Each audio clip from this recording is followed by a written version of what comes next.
Hi, everyone. If you're listening to this podcast around the New Year's, I hope that you've had a joyous holiday season and time to reflect on the past, present, and future. If you're binging or catching this episode during a different time of the year, it's okay.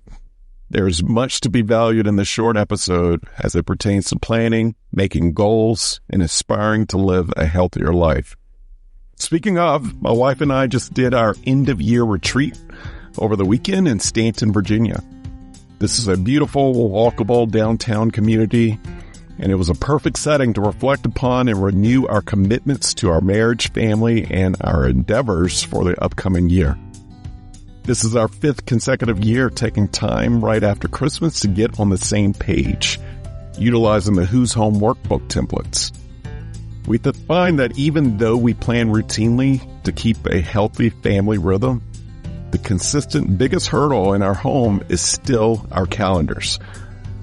We are reminded daily that it takes constant communication to prevent chaos, franticness, and stress from entering the walls of our home. If you're new to this podcast, Own Your 5 to 9 has a number of resources to help families out of chronic chaos and burnout, which includes the Who's Home workbook. Visit our website at ownyour5to9.com to check out our workbooks, planners, and printables. Also, as we look forward to 2025, I'm excited to be creating and bringing to you more inspirational and educational content. We have a few new segments and new contributors and new feature stories that are under development, being worked on behind the scenes, and I hope to announce some of that this coming weekend.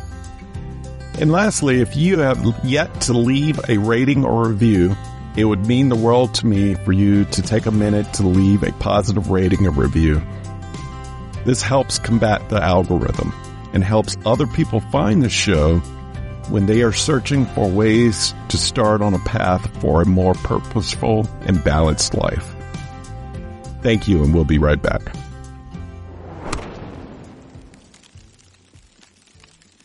You are listening to the Work Life Eubiosis podcast with your host, Charleston Edwards.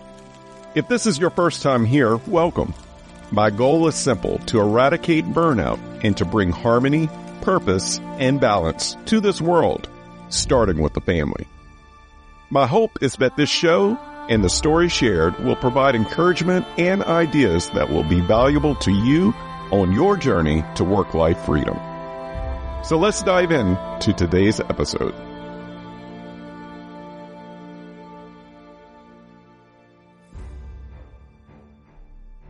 The start of a new year means we all have the same opportunity to improve our walk in life, personally, professionally, and spiritually. So we set goals and resolutions of our do's and don'ts of the new year. Why? Because we have drifted away. This human drift is human nature because we are not perfect. At some point this past year, we have all drifted somewhere off our uniquely designated path, purpose, or passion. Maybe we got stuck in some bad habits. Maybe we didn't reach some of our 2024 goals. Maybe we burned out. Maybe we've lost a connection with a family member or a friend. Maybe we spent too much money or spent too much time on social media. Maybe we ate, drank, or partied too much. Now as we reflect on starting 2025 on the right foot, we are craving to be healthier and happier. Whatever it is, the void that we want to fill in our hearts is a burning passion that we must pay attention to. But we must also treat with absolute care as we navigate the start of the new year. Passion to do better is good, but so are boundaries. Boundaries protect us from burning out and from neglecting ourselves and others. And boundaries keeps us from wrecking our lives. Boundaries limit us because we are humans, not machines.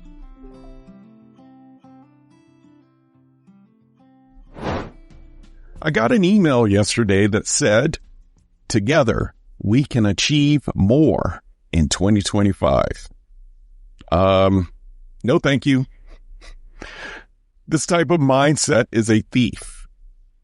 You all know me or have only read or listened to my last newsletter and podcast. It went deep into our addiction to achievement. And you probably understand that the rat race we're in worships achievement over everything else. The pursuit of success is a trap that lures us into a more stressful life that steals our joy and kills our bodies. When we see or hear the words growth, more, goals, promotions, etc., we have to take a step back and ask the simple question, why, before taking any action. We should all be asking why behind everything we do to get to our true motives. This methodology, when done with purity, can lead to a life of purpose, not a life of more. A life of purpose has a natural byproduct of growth. And when we answer the why, ask it again until we can't answer why anymore. Simon Sinek, who is well known for his TED Talk on why, got this right on interrogating our purpose and passions. The pursuit of more instead of the pursuit of purpose can be very disappointing. That does not mean the pursuit of less makes us failures or lazy.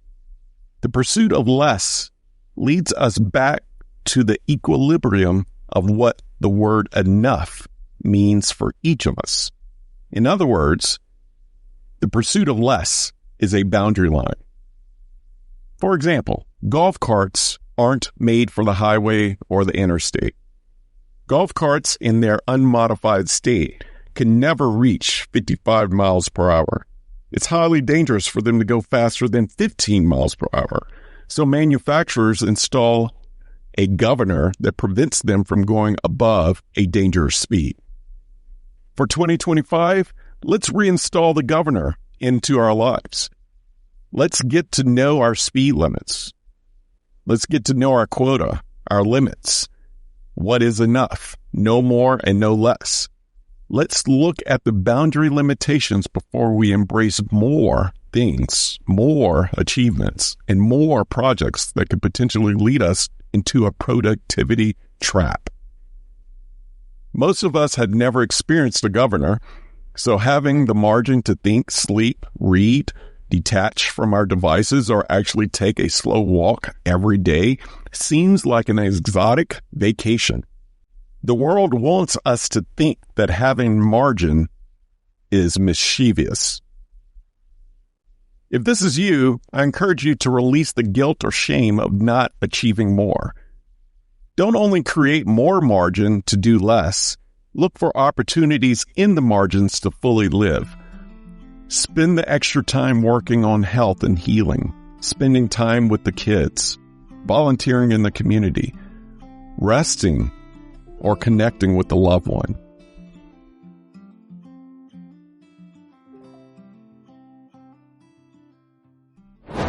As we navigate our desires to be happier and healthier in 2025, let's be careful when we add metrics of achievement as a goal. That goalpost, aka the goal list, will always move, which makes it dangerous to hang our hats of happiness on achieving more. Instead of achievement, I would like to give you 3 words that I've been reflecting on for 2025 that I hope you will find either useful or inspirational for you to create your own mantras. Number 1, consistency. Consistency gives us permission to fail for whatever new habits we are starting. Don't get me wrong, failure is not the goal, but consistency means that there is a rhythm of taking steps forward, no matter how many times we trip up. Consistency removes the timelines and deadlines, and then puts the focus back on the daily journey. Don't let perfect stop you from being good. Number 2, contentment. We are all given different plots in life. Our homes, families, friends, our work, our geography, our finances, talents, and gifts. They are all unique. 9 times out of 10, we don't need to chase more of any of that has been given or earned. Life is not a competition, so let's resist coveting what others have been given to steward. Get to know what enough means to you and let the rest of it go. And number 3, congruency. This is probably my favorite word because it's one that I'm pursuing even more diligently in this season of life. But it's not a new phenomenon. The late biblical scholar Eugene Peterson wrote extensively about congruency being the path to an authentic life. Congruency is about perfect alignment with God's will for my life and how I'm living it. It's not about consumerism, success, or achievement. It's about being authentic to who I have been designed to be and living a life in submission to what God has given me. This is a difficult path to follow because, as I mentioned at the beginning, we are humans with desires. And because of that, we naturally drift away from what is good for us. Congruency is the intentional mindset to get back to the middle and meet God where He wants us. Do you have a statement, quote, mantra, or words for the year? If not, I encourage you to think about this, regardless of when you are listening to this podcast. Find your word or phrase that intrigues you to want to do better, live better, and to be more congruent, consistent, and content with how you were designed to live.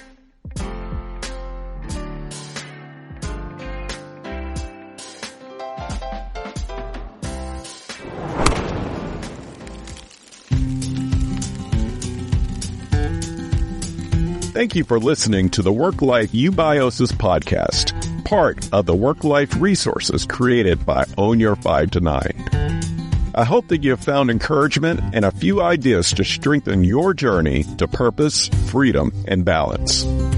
Have you overcome burnout and found a new way of life? Millions around the globe are still at the risk of burnout and losing it all. And your story may be the one that sparks not only a dream, but action. Visit ownyour5to9.com for more information and submit your story. While you're there, join the Work-Life Eubiosis newsletter and receive additional resources weekly right to your inbox. If you enjoy this podcast, take time to subscribe, rate, and leave a review. Share it with a friend or loved one. Remember, the most important organization in the world is the family. Let's do our part to strengthen it. Thank you for listening.